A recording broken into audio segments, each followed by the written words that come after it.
the American dream is dead. But if I get elected president, I will bring it back bigger and better and stronger than ever before, and we will make America great again. Thank you. Thank you very much. 2016, year of the snake. It's time for a change in the White House, y'all. Bring it. We're just doing our shares, folks. Just letting people know we are live right now. How's it going, Cindy? Hello. Just let some folks know. Give them some people some chance to come on into the room. Loretta, welcome. Good to see you. Lisa, good to see you. We got the new platform going, so we are up on Periscope, YouTube, Facebook. We're everywhere. Yeah, we're using technology against them. Lauren, welcome. Exactly. Trump 2020. Kevin, how's it going? Welcome, Matt. Thank you. Chuck, I've been in Facebook jail. I've been fighting the deep state. I'm here right now. And here we are. We're back, Nick, 2020. We'll explain where we've been. We'll explain what we're doing. All of it. Nick, Kim, good to see you. Deborah, good to see you. Catherine, good to see you. Deborah, we're going to talk about Iran today, you guys. We're going to talk about the situation, get everybody on board. Hey, Audra, how's it going? Love my Audra. Good to see you all. Good to see you all. As always, our classic laser snake. I know, Sean, they hate me. This is why we're using technology. To go around them. It's 2020. Things are going to get strong. Things are going to get tough. We got to fight ahead, you guys. Hey, Sherry, how's it going? Good to see you all.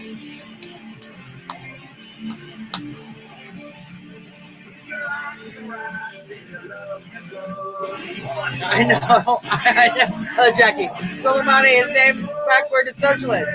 We're going to talk about that. We're going to talk about some really interesting things when it comes to Iran, why this hit was so important. We're doing great stuff. I'm excited. Our president's on top of it. We're going to talk about it today. Thank you, Nick. I appreciate you so much. Erica, thank you for sharing. Love it. We got this new fancy banner going on, you guys. Good stuff.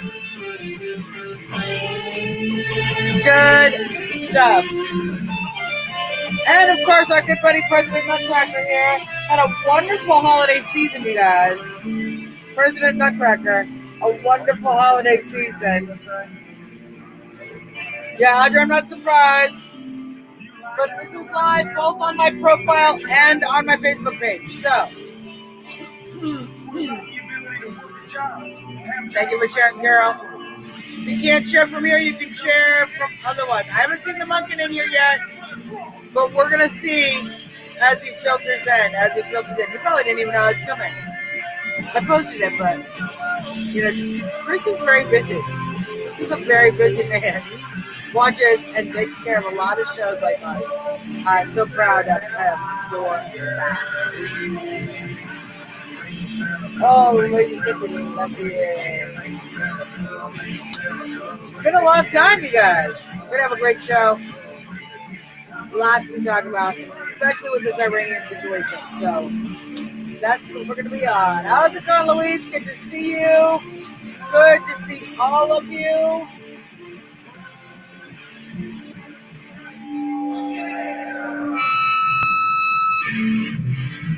Hello, everyone. Welcome to the show. You are watching the one and only Trump Talk US 2020 live in DC with Suzzanne Monk. We're about 8 minutes away from our nation's beautiful capital, which I can see right out that window right there.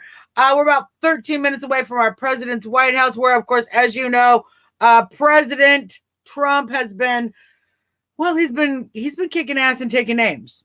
He's been kicking ass and taking names in recent events. All right, so I want to, of course, mention our good friends over here at the Trump. Look, let me move my head.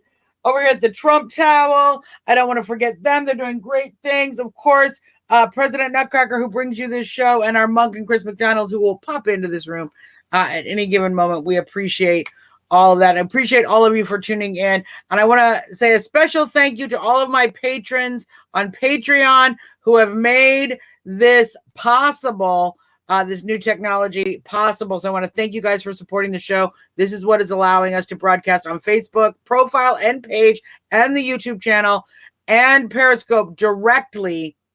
And I appreciate that so much. Going forward, we'll share that link more so more people can be supportive of the show. All right.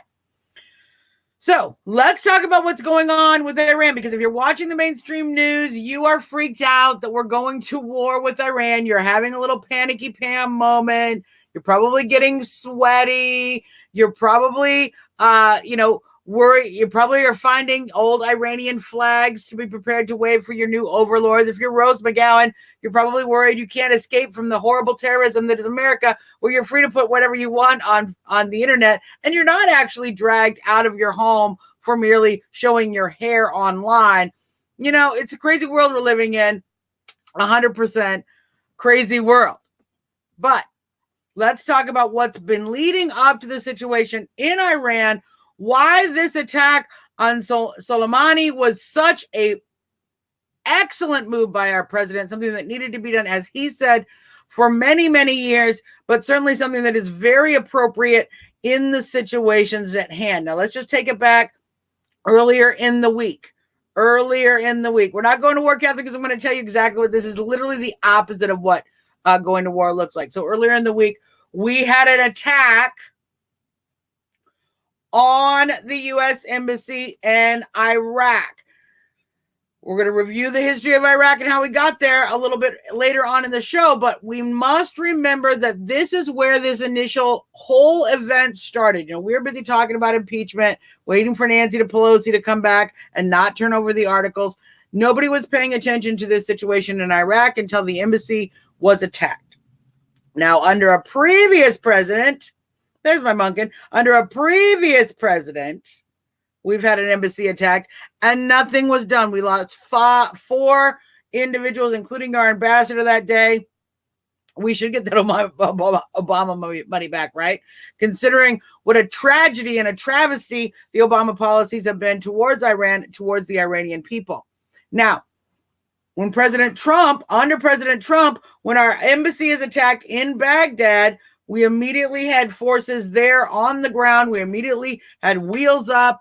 13 minutes. Within 13 minutes, we had soldiers there under President Trump's order to defend the embassy. One U.S. contractor was killed. Several others were injured. So it's a serious thing. Now, with that attack, we also have intelligence that additional attacks had been planned. Okay. So we're in a situation where there we are in Iraq. We have been for quite some time engaged in Iraq as a base for addressing ISIL, ISIS, and other terrorist organizations in the region, but also as a basis for helping the Iraqi government through the process of establishing itself as a stable government in the Middle East. Certainly what we have seen in the past, when you invest lives, men, time, and soldiers, as we did under President George W. Bush, which is, we can discuss, and we will discuss the merits of going into Iraq in the first place. What we can say is this: certainly we are already there. And certainly we want to continue to connect and bring our allies, bring our relationship with the Iraqi government, maintain a stronghold there. And one of the reasons we actually use that as a basis because we've established it there and we've established a relationship with the Iraqi government. So now keep in mind, when our embassy is under attack, it's not just us, it's Iraqi forces, it's Iraqi individuals, it's Iraqi citizens that have also been under attack. We're going to look back at Soleimani. In fact, let me pull this up a little bit so we can give you a little bit of a history of who we're talking about here that the left is so upset we've managed to kill. So, attack on the embassy, planned by General Soleimani, as he has planned many, many other attacks. He's been involved. He's been a member of the Iranian Republican Guard since 1971. 1971. Let me see if I can just scroll here. Let's see if we can just show you that. I don't know if the screen will show it. Maybe the screen will show it. It's too bright. It's probably too bright. But if you scroll through, you can just see attack after attack after attack. Operation Fathal Mubum, a bunch of words. Operation Ramadan, Operation Before the Dawn, Operation Dawn 1, 2, 3, 4. It's like 7, 6 series movies. There's 40 or 50 different operations just listed here in his biography, including the invasion of Afghanistan, the Iraq War, the Iran-Israeli proxy conflict, the Syrian civil war. He has been involved in military conflict with Iran as an Iranian general, soldier, lieutenant, going up through the ranks since 1979. This is just from the Wikipedia information, Paul. It's pretty easy information to get a hold of. How's it going, Brenda? Good to see you. That's all right, Chris. That's all right. You're doing your best, and it's good to see you back. So when we're talking about somebody who has literally planned an attack just this week in Iraq against Iraqis and Americans there operating in Baghdad, we're talking about a dangerous man. We're talking about someone who has not only planned this attack, but many, many, many, many other attacks in the past. He has been involved with Hezbollah, been deeply involved, in fact, in planning and organizing Hezbollah's attacks. So this is a terrorist. This is someone who kills people who disagree with his political or religious ideology and has done so for more than 40 years. This is someone who has put down protesters in the street. He is someone who participated in the suppression of the student uprising, the Green Revolution. Individual members of the Republican National Guard wrote a letter to the then prime minister and stated that if he did not violently put down the student insurrection, the student rebellion, that they themselves, the Republican National Guard, would step in and do it for them. This is a violent, dangerous, criminal mastermind who has been using the funds and resources provided him by the Iranian government to continue to attack non-Islamic, non-Iranian individuals and states, cities, towns, families, homes, countless, literally countless individuals killed by this individual or by his plans. So this is the guy we're talking about. Now, what do you see on mainstream media? And this is what I find so absolutely outrageous. And it's one of the reasons we elected Donald Trump in the first place. We elected Donald Trump because we got tired of the idea that we are going to face the idea of international terrorism with these kid gloves and this attitude where we need to protect the terrorists, that somehow the terrorists are the victims, and that we somehow have caused the terrorism against us by fighting back. Now, obviously, that's ridiculous. We elected President Trump because he was willing to say the words radical Islamic terrorism. He was willing to name the terrorists. He was willing to address the situation. And since he has become president, we have seen exactly what we were promised. We have seen a president strong against terrorism, willing to take action, the action afforded him by his office as president, the same action that previous presidents have taken, and with much less effective results. Now, let me explain to you, because I know, all the little, because we have Periscope up here, I do get to see some of the comments from Periscope, where, of course, we do get a lot more liberals and snowflakes, because they're not used to watching the show as all of my Facebook folks are. But they do raise a question, and a question that is, I'm seeing the question asked not just on the side of the left, but on the side of the right. And that is, we're going to war. This is what they assume. So are your family members, is your son, this is what the comment says, when is your son going to the recruiter? Okay, well, one, I do not have any biological children, but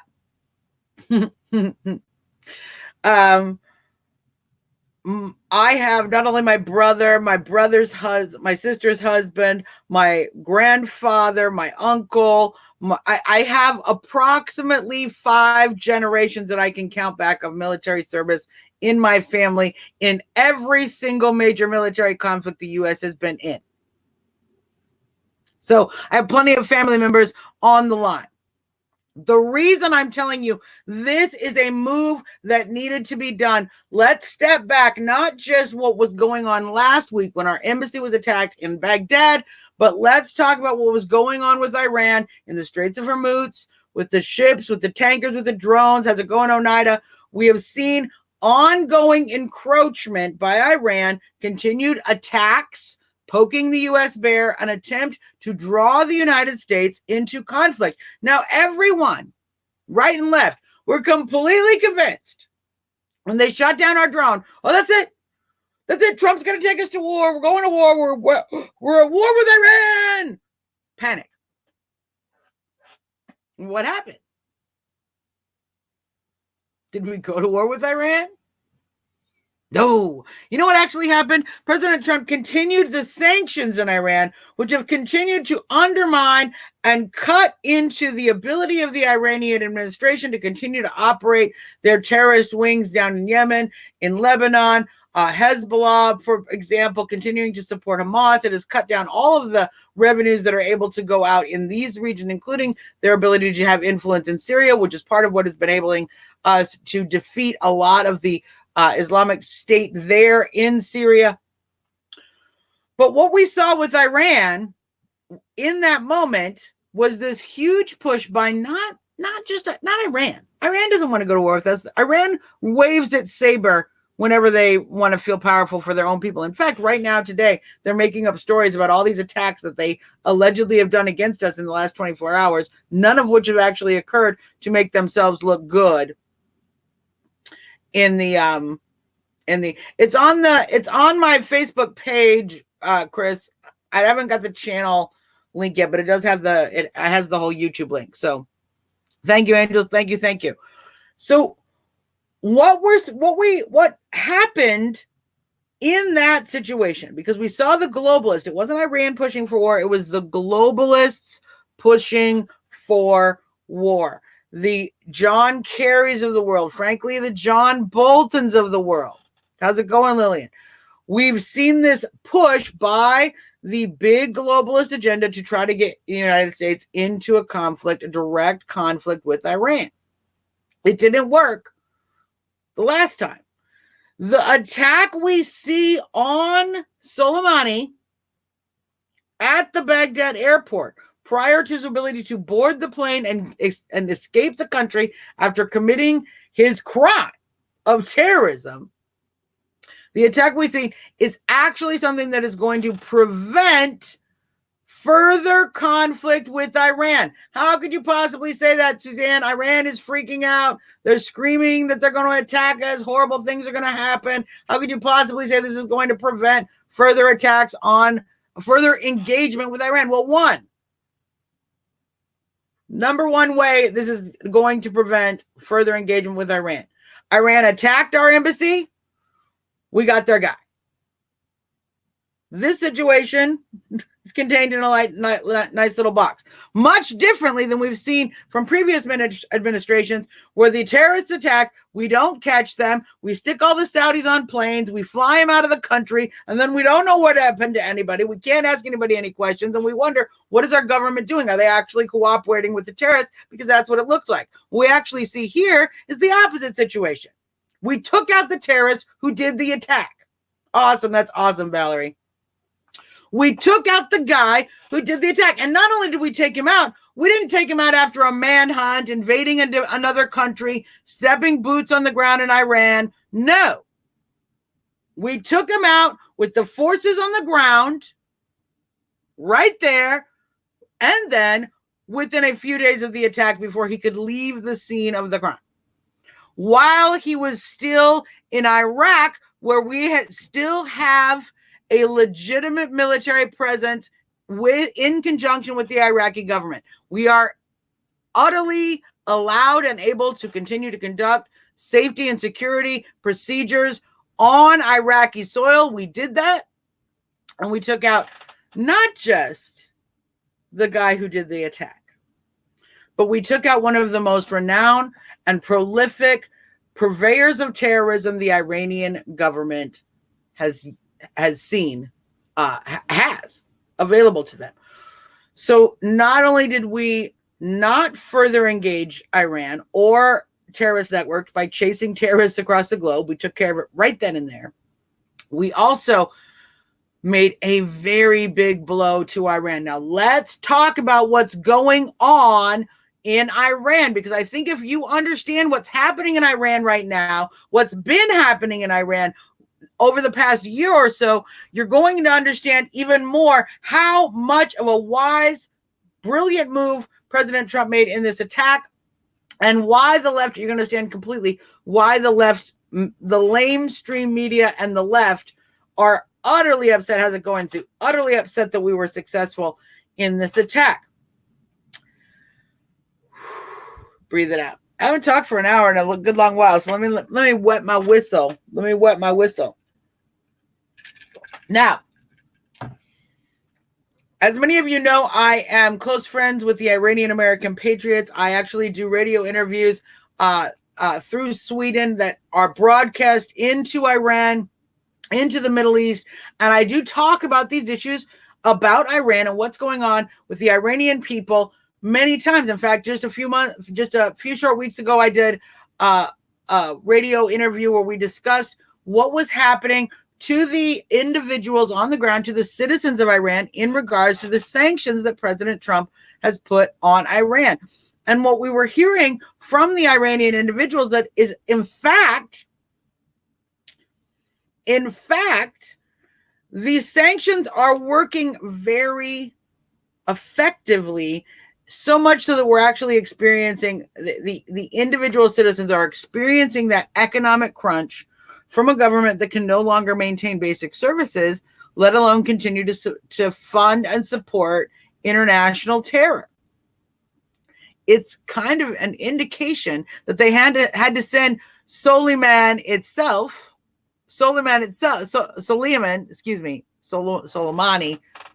I occasionally call him Soleimani. Soleiman. That they had to send Soleimani himself to actually engage in the process, because I think the budget's getting a little small. So, I can say it Iran or Iran as I choose. It's fine. If you guys are going to say Mumbai and Bombay, please don't worry about me and how I pronounce Iran. It's unnecessary.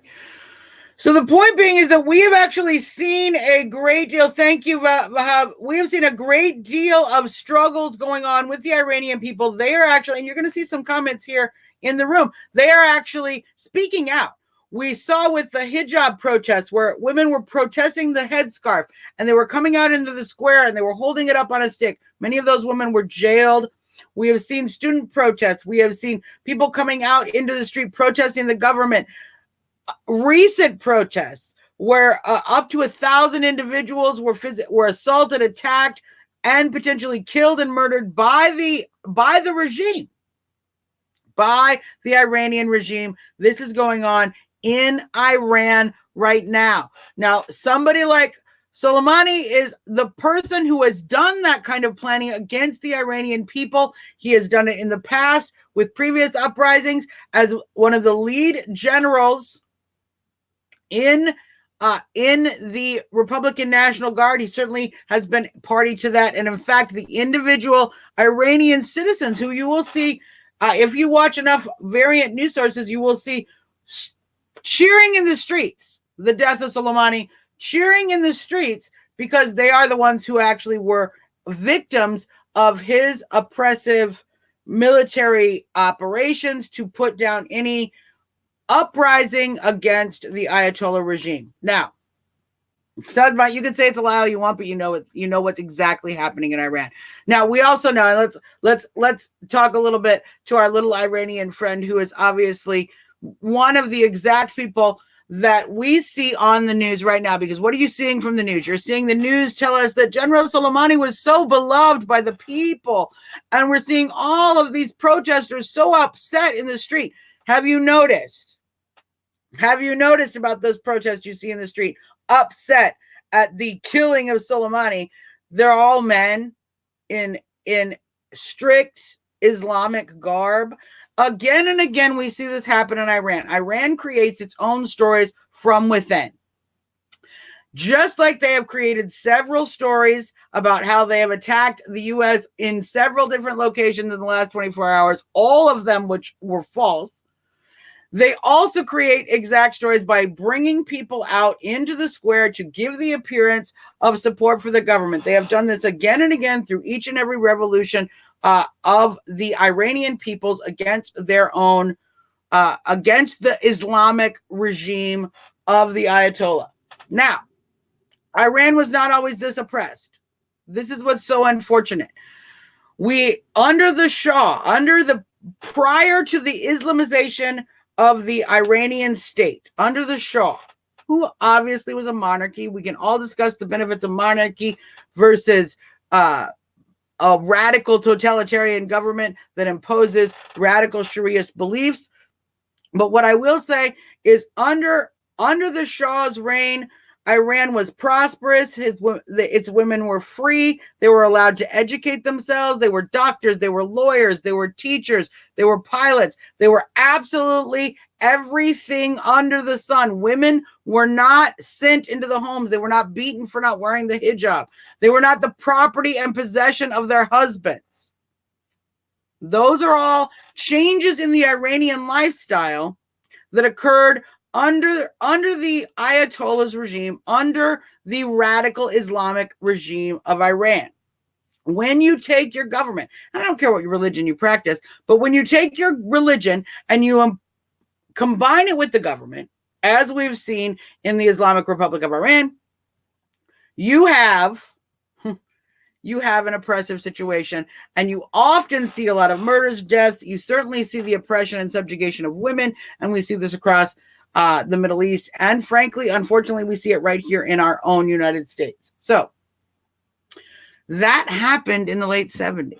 Iran has not been this oppressive location. The people of Iran have not always experienced their country as a radical Islamic nation where women are forbidden basic freedoms and violence is used to impose a set of religious beliefs. So, now let's talk a little bit about how we got to that, because as we all hopefully know our history, we know about the Iranian hostage situation that put Ronald Reagan in office. We know about Jimmy Carter's weak-kneed response to that. What you might not know, and this is what's so important, and it's what we need, it's the critical linchpin to understand why is this happening now? Why does the deep state continue to want to get us into conflict with Iran? And what is it about these globalists and their ongoing obsession with praising radical, violent Islamic terrorists like Soleimani?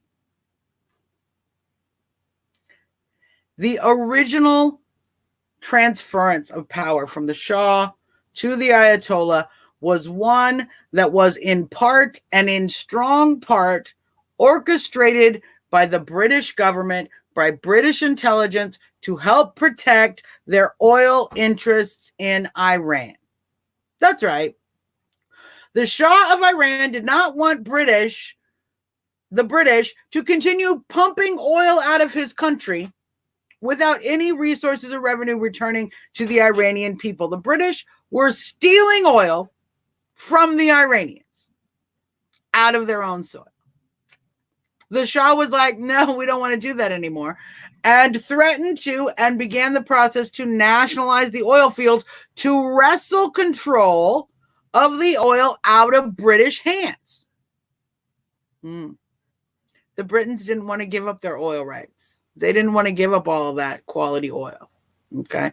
So what they did is help facilitate the Muslim Brotherhood, the Muslim radicals that under the Ayatollah that stood up, took over, conquered and deposed the Shah, and then took over the government of Iran and radically Islamized it. In other words, suppressed all of the freedoms that women were used to having under the previous regime, installed radical rules, and they watched their economy struggle from that.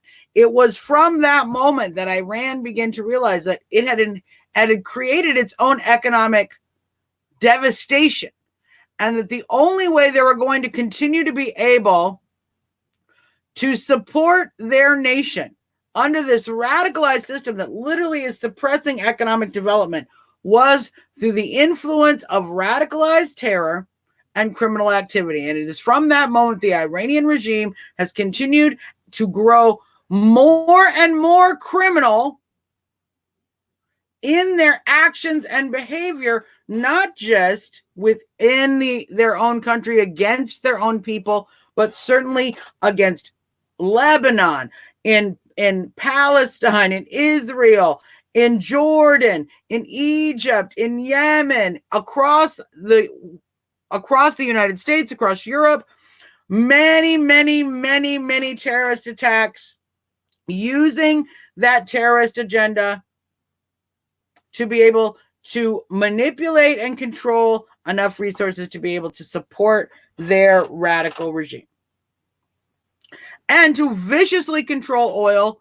And frankly, one of the reasons we've seen such a devastation of countries like Iran and frankly countries like Saudi Arabia, who are now much more cooperative to U.S. interests, is because we have no longer ceded ground in the energy market. We actually are now producing much more oil. We're producing our own liquid natural gas. We're not only producing that, but we are exporting it. This is cutting into a huge market. Our sanctions have effectively cut off Iranian ability to sell oil. They're broke. All of the mechanisms that radical violent regime is involved in have no longer have that power. And this is why we see them coming in and engaging in attacks. Now, these same attacks you'll see obviously in the deep state. I actually, let me just say to this individual here on Periscope, Samzadot, I actually really appreciate you think I'm a liar, because that suggests to me that I'm right on target. Because anyone who supports a radical terrorist like Soleimani, anyone who supports the regime in Iran, the radical Islamist regime, obviously does not support liberty or freedom. And so I don't care that you think I'm a liar. Enemies of freedom are all liars in their own right, because they continue to lie to themselves about how much all human individuals deserve freedom and should receive it, regardless of religious ideology or ethnicity. So, yeah, I take it as a badge of honor, sir. Thank you. Now, so let's review for a second. Let's just touch all of the bases, because I think I've laid down some pretty interesting groundwork that will start to let you see why we have the left pushing this Iranian issue so much. We have Iran, which has been conducting recent attacks on us, in part because the deep state needs us to stay in Iraq. They need us to stay in the Middle East. President Trump has been methodically removing troops from the region for quite some time. Now, we're going to talk about the troop deployments that are going on in just a minute, but let's get through the process. So we've seen the attacks increase by Iran. This is a pattern we've seen, and we've seen it in the Straits of Hormuz. We've seen it now here in Iraq. We've seen it other locations. It is certainly an attempt to trick Trump into making a bad mistake.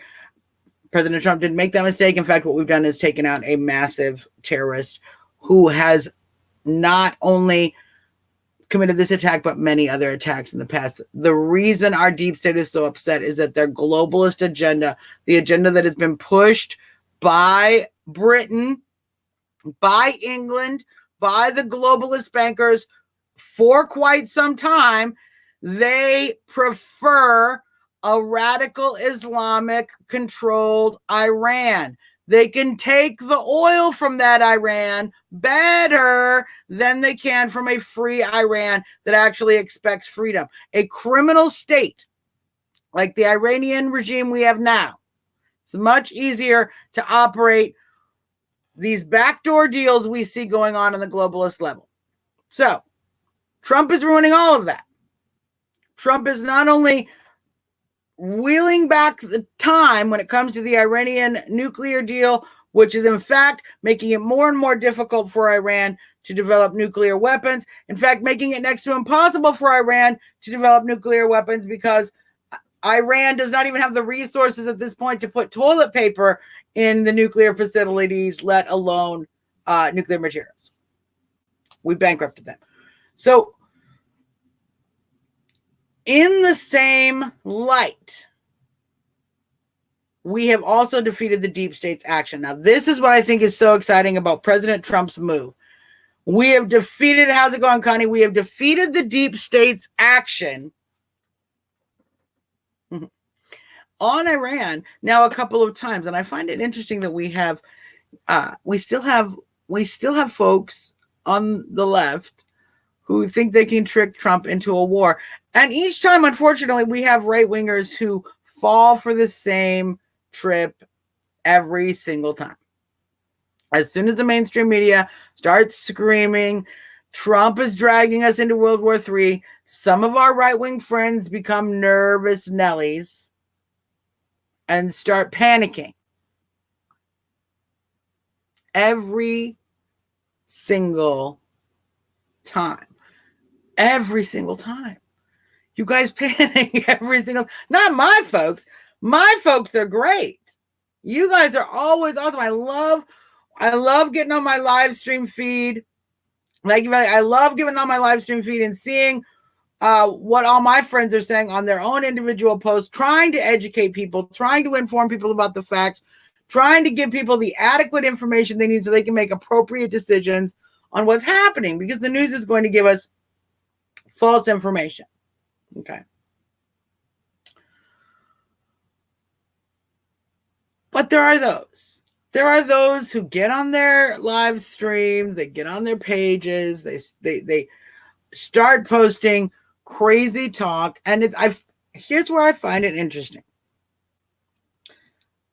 I know that if I start saying something that the left says, I should probably review where my opinion is coming from, because it's very rare that I and the left agree, right?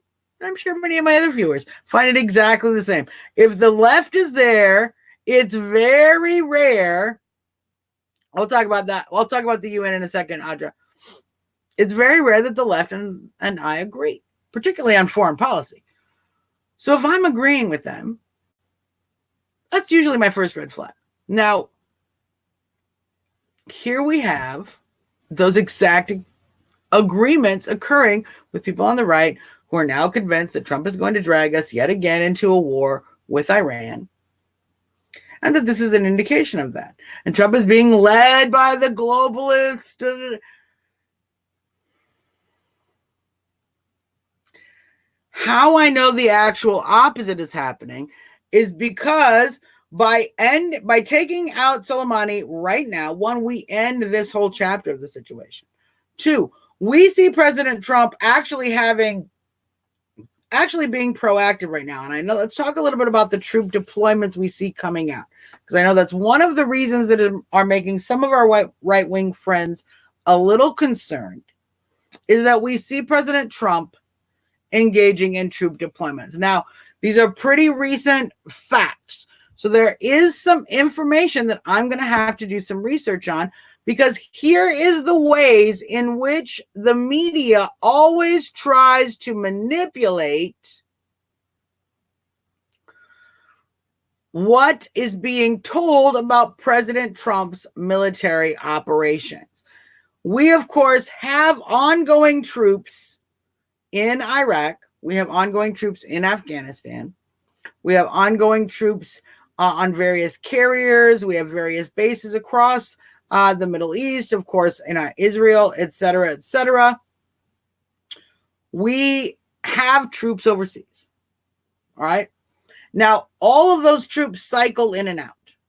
Okay. So many of these troop deployments that we see certainly could very well be, how's it going on, Mario? Certainly could very well be I'll tell you why we're in Afghanistan in a minute, sums up. Certainly could very well be transferring out individuals who have been in theater for quite some time with individuals who are now going over to take their place. The media loves to do this. The media loves, thank you, President Trump, absolutely correct. The media loves to claim normal troop movement as an increase in troops or as some sort of new deployment when in fact we are literally just maintaining the troop levels and troop support we have. Now, Trump is moving troops into Iraq, into the region. Will some of those come from here? Will some of those come from the other military operations we have in the region? Certainly. But to believe the media straight up that we're just sending 4,000 new troops over out of the blue is utterly dangerous, considering the media's constant and chronic behavior in misrepresenting how President Trump is withdrawing and deploying troops across the country. Now, why are we still in Afghanistan continues to be a very strong question. That's a great question. In fact, the only question that our little friend here has had to have in this show, has asked in this show, but I think has some sort of merit to it, so we're going to discuss it. Why are we still in Afghanistan? Unfortunately, under President Obama and under President Bush, we established a long-term presence in Afghanistan that we have become quagmired in. By quagmired, I mean it becomes more difficult and dangerous for our troops and for the individual relationships we've built in the nation for us to remove ourselves than it does for us to stay. We have repeatedly attempted to remove ourselves. Trump has actually reduced the number of troops there significantly, but unfortunately, each and every time we get to the point where we are able to turn over operational control to the Afghani military forces, a terrorist attack occurs in Afghanistan. And it is seen that the U.S. military leaving that area would then become dangerous not only to the U.S. military forces, but to the individuals, the Afghanis, the citizens there in the region themselves. Yeah, I love it. He's saying, oh my gosh, what a coincidence that happened. Yeah, what a coincidence that the deep state and the individuals who want us to continue to remain in conflict in that region, to continue military-industrial complex style ongoing wars, to maintain these occupations that just drip U.S. funds and resources into these countries. They need us and want us there. The deep state wants us there. We don't want to be there. The soldiers don't want to be there. The American people don't want our soldiers there. We don't want any of those things. And neither does President Trump, which is why he's been actually reducing troop forces as much and as quickly as possible. However, what we see again and again is every time there is a chance to remove ourselves, we are drawn back in part by coordinated efforts of organizations like the Iranian terrorist organizations, like the ones that Soleimani himself oversaw. These are the terrorist organizations that continue to foment violence in Syria, continue to foment violence in Lebanon, continue to foment violence in Afghanistan, around the world, continuing to destabilize any Western influence or Iraqi influence or any of their other many enemies. Iran has not made a lot of friends in the region themselves. Do you notice how they're not allies with all of the other Middle Eastern countries, especially the ones near them? They're not allies with Iraq. Haven't been ever. Fought multiple wars with the nation of Iraq. Not allies with Saudi Arabia. Not allies, in fact, with many of the other nations there, other than the ones that Iran has been able to control through economic manipulation or through terrorist influence through the ability to fund terrorist activities and fund terrorist uprisings in these countries. This is why Iran has not made many friends and made many, many enemies. This is also why Iran's tax of terrorism, not only the ones directly funded from Iran, but the organizations that Iran continues to support, like Hezbollah, also then have additional ability to continue to act in terroristic ways because of that support they get. It's a basic math problem, you guys. Okay? If I have $10, if I have $10 and I need $10 to go out and get a boxing glove so I can go punch somebody in the face, okay? And you give me $10, now I have $20. I can get 2 boxing gloves and I can punch 2 faces. And this is the exact way in which we see the support of terrorist-based funding coming out of Iran, actually supporting and expanding terrorism across the globe. Not just in Iran, not just in Iraq, not just because of the United States actions, but predominantly. Well, Hannity talks about a lot of stuff. The problem is, Hannity actually talks too much over his guests, and I don't have any guests to talk over. So that's why we can talk about more of this stuff. So Iran has not only sponsored terrorism that comes directly from Iran, they have actually expanded terrorism throughout the Middle East because of their ongoing support. And we've seen that again and again. So why are we in Afghanistan? That's where we started this. Why are we in Afghanistan? Because there are forces of the globalist mindset, the same individuals that were happy to support the overthrow of the Shah so they can continue to pump oil out of Iran. Those same individuals, British-led globalists, with many operatives here in the United States and around the world. Those same individuals feed off the terrorist activity. They feed off these ongoing military conflicts. They need the United States to maintain these ongoing wars. This is why they have continued to do everything they can to manipulate our elections based on economic involvement and many, many other ways in which we have seen these globalist forces continue to try to manipulate U.S. foreign policy.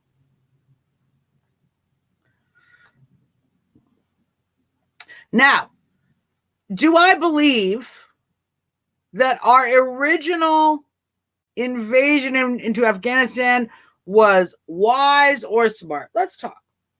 Because our friend Sam's out here is saying, we'll just get out.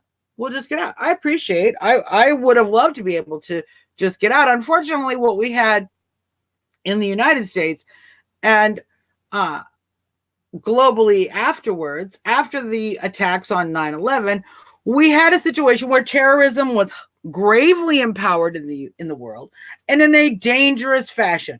We were not just seeing small lone wolf attacks. We were actually seeing growing coordinated attacks that involved multiple individuals, massive amounts of training, and massive amounts of funding. A terrorist attack like 9/11 is very expensive to operate.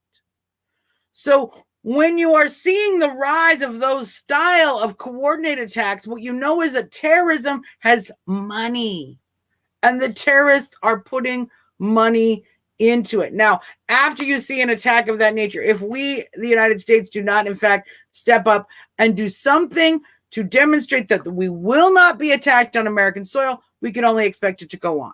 Now, what did Bush do? In response to 9/11? Well, he got on television and blathered on for quite some time about how he was going to attack the people who did this at a time of his choosing, and it would be shock and awe. And we waited shock and awe, and we got not shock and awe. We got some Baghdad bombings, we got some Iraq bombings, we got some Afghanistan, we got some bombs. And then we got the longest military occupation the United States is engaged in ever in Afghanistan. We saw again and again under President Bush and under President Obama, troop levels being drawn down to a bare minimum in Afghanistan. Bare minimum. So that we ensure the inability of those troops to secure the facilities, to secure the cities and communities, to allow them the ability to support the existing national military forces so they can become strong enough and well-trained enough to take over. Under both President Bush and President Obama, it seemed real convenient that we just never quite had enough troops. Never quite had enough troops to get the job done. What accomplished more than any of the other actions that we took, trickling troops back and forth through Afghanistan?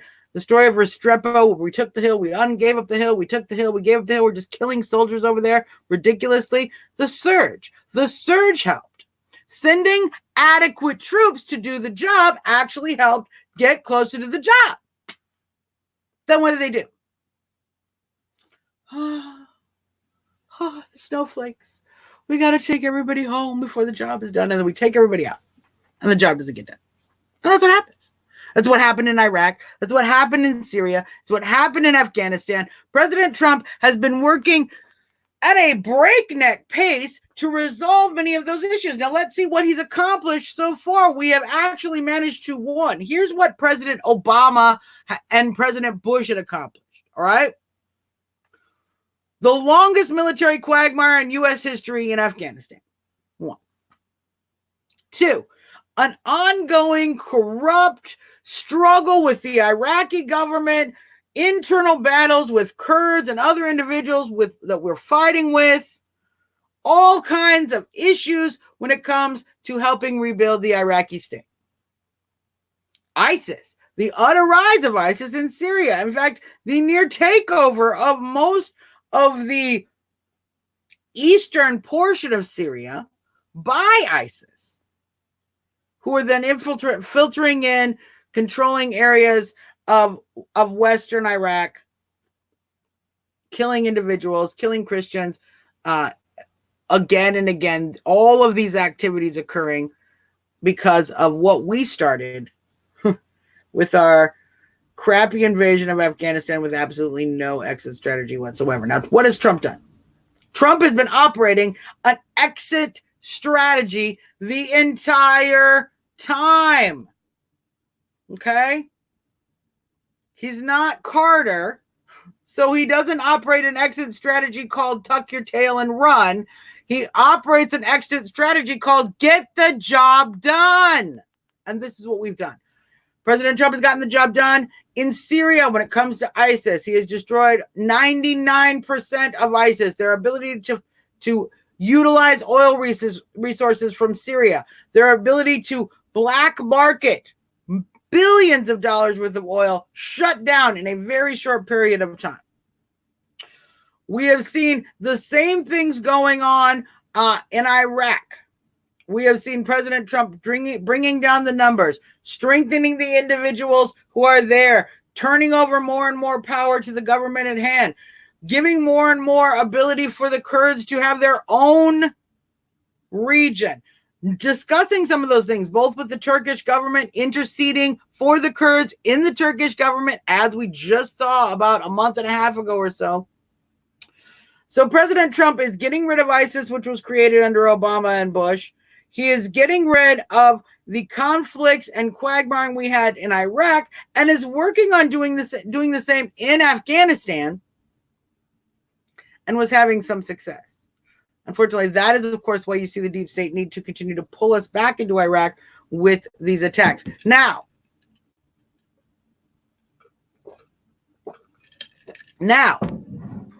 yeah, I think he does know more than most generals. And we have, you know what? I said so sweet. Didn't Trump promise 6% GDP? Have you looked at the GDP? We're doing very well. We're doing very well in GDP. Now, what are we going to see going forward? What we're going to see is, you should take a look at that. Any thought? Where do they get these numbers? Ridiculous. What we are going to see going forward from President Trump is not going to be additional military conflict with Iran. It, in fact, is going to be next to no military conflict with Iran, because what we have demonstrated to Iran is, unlike President Obama, when you commit acts of violence against the United States, you suffer not only consequences, but grave consequences. We will not only punish you, we will remove your ability to do terrorism in the future. It's similar to the tactics we saw when President Trump was bombing the potential chemical war sites in Syria. He did not attack troops or the military. He removed the ability.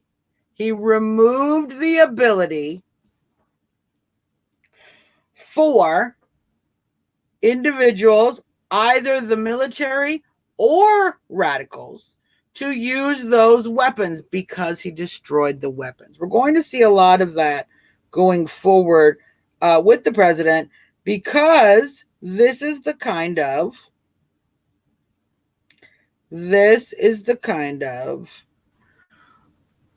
president foreign military strategy we have. One that is responsible, one that is reasonable. We have, for the first time in our lives, a president who is actually going to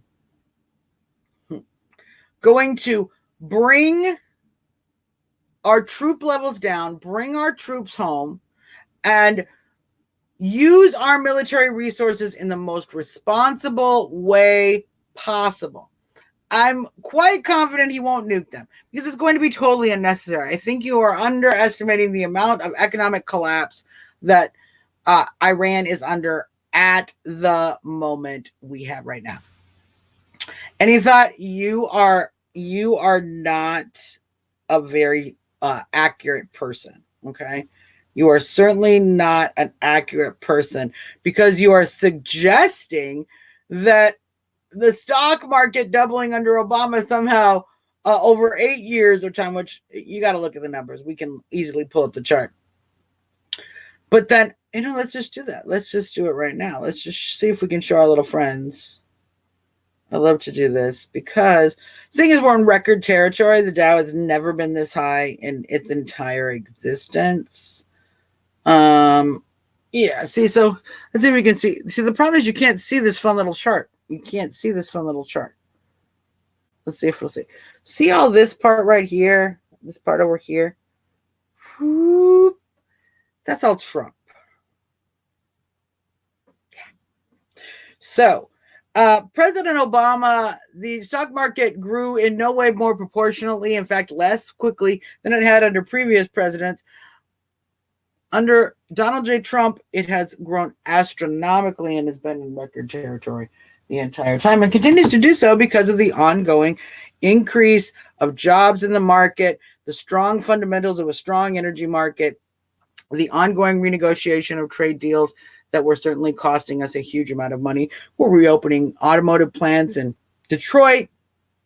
We are re-engaging in manufacturing. The U.S. is now producing and exporting its own oil. All of these are great things for the U.S. economy. So, America is winning, Danielle. America is winning. Yeah, you should Google that yourself, sweetheart. The left. They love to tell you what to Google, but they don't actually ever do their own Googling. So it's a little bit silly. Bottom line. And we're going to close out the show with this, because this is give some people some details about the upcoming show, the shows going forward, and our schedule, and how we're going to be doing the show going to the future. Sweetheart, sums it up. When you are going to say you know more than someone, try using actual words and not text symbols. Spell out YOU when you're going to tell me you know more than me. If you really do, then spell. It's just that simple. It's just that simple. So, What we're going to see going forward is going to be actually a lot less conflict. And the military troops going into the region are going to ensure that we secure the region. It is my suspicion that President Trump was made very aware of additional attacks. The Democrats are desperate. Their impeachment shenanigans are not working. Their deep state assistants are certainly going to do everything they possibly can to engage Donald Trump in activities that they think will make him look bad, that will undermine and divide his base. Now, Audra, I know a lot of people talk about you. Audra wanted me to mention about the UN. There's a lot of people who worry about the actions that are going on in the UN. There's secretive operations going on in the UN.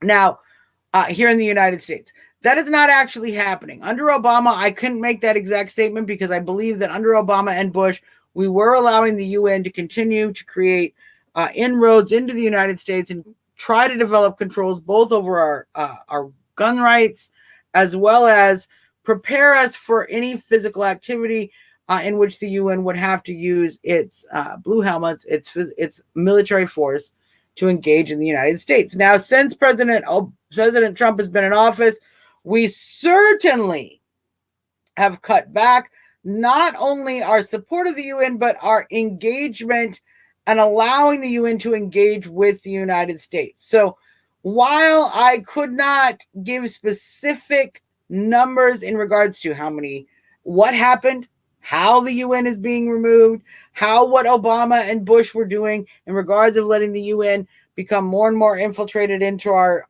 civil system here in the United States, I can't give you specific numbers because all of that has happened quietly behind the scenes. It was happening quietly behind the scenes under Bush and Obama. The opposite is also now happening under President Trump. So, any thought, baby? You need to see, bless your heart, but you have something we on this show called TDS, Trump Derangement Syndrome. You are so obsessed with proving Trump to be the bad guy that you are willing to believe lie after lie after lie. You are willing to believe the abuse that you received under previous presidents. And then you go out and you attack other people with that. It's kind of like a person who was abused as a child and then they get into abusive relationships with other individuals. And this is exactly what you're doing. You're having an abusive relationship with your political ideology. You think the world is an abusive relationship. You're the victim. And so you go around attacking everyone for providing sound information and presume that all of your information is the only accurate information and everyone else is telling lies. It's a mental disorder. You should probably get help, is what I'm suggesting. If you spend this much time, I read the .gov data all the time. If you spend this much time trolling people you disagree with, my suggestion is go get mental help. You are now in an addict level of TDS. You are addicted to conflict. You are addicted to pushing your agenda. And you are willing to let it affect your life, wasting your time, taking you away from other productive activities in order to do so. So, you haven't had any facts yet, any thought. You have yet no facts whatsoever. And so, just left-wing talking points. It's all right. Let's play a little bit of this. All right, so while we're listening to a little bit of Laser Snake Back Out. Is dead. But if I get elected president, I will bring it back bigger and better and stronger than ever before. And no, you're just the one constantly blathering on other people's tweets on page. Thank you very much. 2016, year of the snake. I don't take calls, Eric. In the White House, y'all. I don't take calls. Not that kind of show. So, however,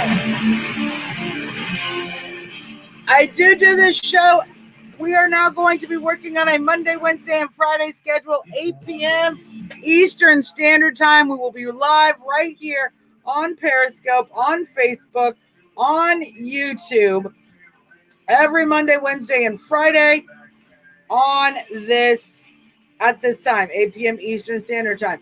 On Tuesdays and Thursdays, for my people who listen to the show and have watched this show for now going on 3 years, we're going to be doing some really new exciting stuff on Tuesdays and Thursdays.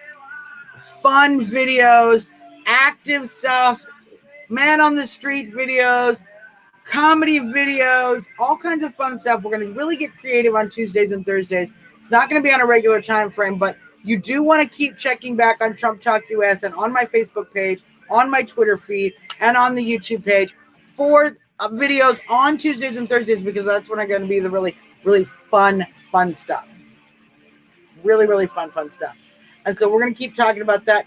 Our next show will be on Monday, 8 p.m. Eastern Standard Time. Until then, I want to encourage each and every one of you. We got a lot of work to do in 2020. As you see, we still have so many individuals who are desperate to push a false narrative and a negative agenda upon us, continue to attack us for speaking our mind, for sharing true information. We haven't won the country entirely yet. We have to win this election in 2020 to give our nation time to restore itself, to really heal from the divide created by the previous administration and created by the behavior of the Democrats we see right now with this divisive impeachment without proof rhetoric that is continuing to plague our country. So we got to take this House back. In order to end impeachment, you got to take the House back. We should be increasing our margin in the Senate. It's so important. So what we're going to be doing all year long is figuring out how to get voters registered, figuring out how to motivate voters that otherwise haven't come out to the polls, figuring out how to motivate voters to come over from the other side, and making sure we get those individuals to the polls on election day, get those votes in. We have so much work to do. I'm excited to be doing it with you guys. I missed y'all. Love y'all. And I have some exciting things going forward in the new year. So I will keep you posted. You keep tuned in. Until next time, you guys. Love you. This is Suzzanne Monk. Don't forget.